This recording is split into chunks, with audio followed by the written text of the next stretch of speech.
verdade, a Socine, ela congrega pesquisadores, principalmente de formato acadêmico, de todo o país.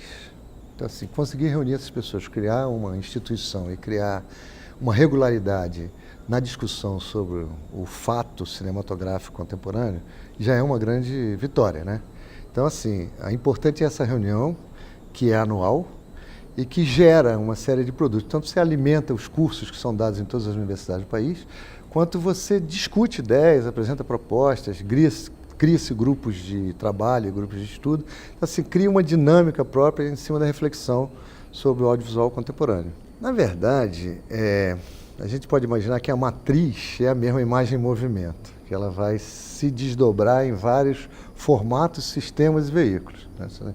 Então tem um princípio que é fundamental, que ele vai estar tanto na internet, quanto vai estar no computador, quanto vai estar no cinema. E tem graus de prioridade e legitimação desse modo de expressão que é o cinema.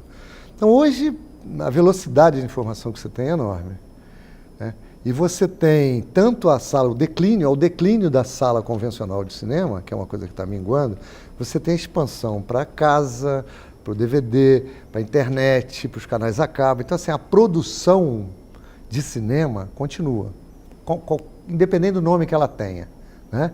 Ela continua em uma proporção muito maior. Você imagina a quantidade de horas tela que você tem que fazer para ocupar toda a rede de canais a cabo do mundo inteiro. Então tem uma exigência muito maior, o que faz com que esse trânsito de culturas e de expressões cinematográficas pode ser muito ampliado, né? Ao mesmo tempo estão entrando no circuito arquivos até então inéditos, que estavam guardados em cinematecas, estão entrando no circuito.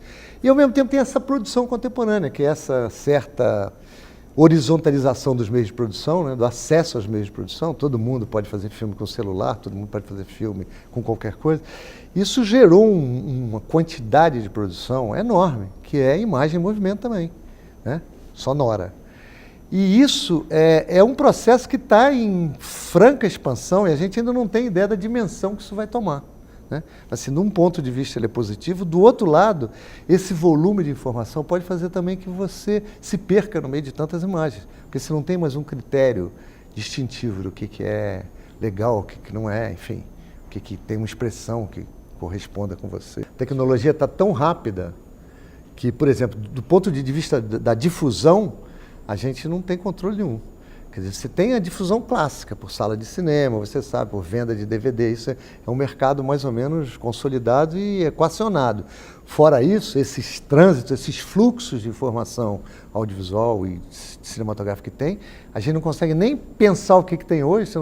Está todo mundo produzindo, o mundo inteiro está produzindo, essa informação chega em alguns lugares, mas não chega em outros, né? Mas isso, a tendência é horizontalizar cada vez mais, né? É você ter acesso aqui aos filmes que são feitos no Quênia, que são feitos não sei aonde, isso vai passar a circular. Até porque tem um equipamento monstruoso internacional que precisa ser agilizado passando coisas e precisa de novidade, né?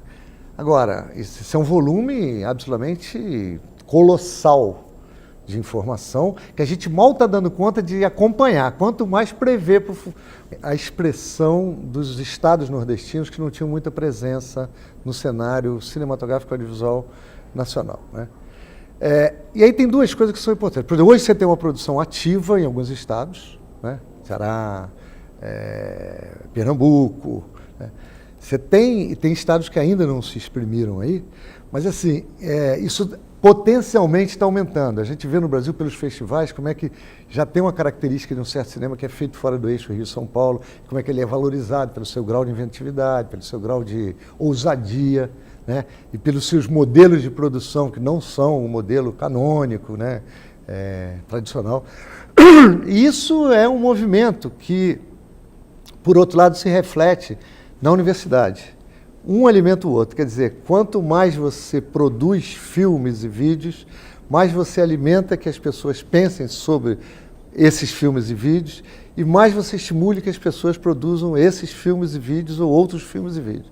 Então, assim, é uma dinâmica que hoje ela acontece no Brasil mais em direção aos estados, alguns estados do Nordeste, do que, por exemplo, com relação ao Sul, que tem também os polos de produção que são tradicionais.